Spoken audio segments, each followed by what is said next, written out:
Hey Bluebeamers, welcome back to Brighter Graphics, your go-to channel for all things Bluebeam. In this video, we'll show you how to bulk select and delete multiple markups or measurements in Revue with a single Claude prompt. Let's see how. Here we have multiple measurements applied to this PDF drawing. Let's say we want to delete several markups at once.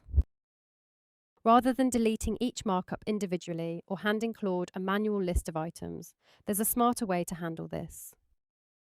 To set it up, head to the Manage Columns option in the Markups list. Under the Custom Columns tab, click Add to create a new custom column. We'll name it Markup Deletion Flag. Now set its type to tick mark. If most of your markups need deleting, set the default state to checked. If most need to stay, leave it unchecked by default. Click OK to finish creating the custom column. You can also have Claude create this column for you. Check out our separate video covering that workflow. Now we'll simply uncheck the markups we want to keep, leaving the rest selected. Next, we'll open Claude and ask it to access our PDF open in Revue and delete every markup flagged as checked in the Markup Deletion Flag column. Claude reads the flagged column and deletes all selected markups in a single pass, a huge time saver if you're working with hundreds of markups.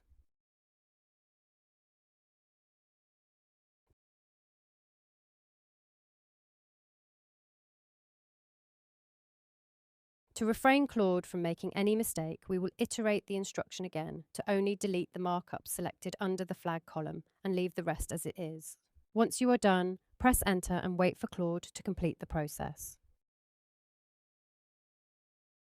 After a moment, Claude will complete the action and returns a summary and chat listing, which markups were deleted and which were left untouched. Now only Area Measurement 2 and Area Measurement 6 remain on this PDF. The two we left unchecked in our deletion workflow. To undo this action, press Ctrl plus Z. To redo it, simply press Ctrl plus Y. This is how you can use custom columns in your markups list as a batch instruction set for Claude. Check out our other videos for more Bluebeam Max and Claude workflows in action. Thanks for watching. For more Bluebeam tips and tricks, stay connected with Brighter Graphics.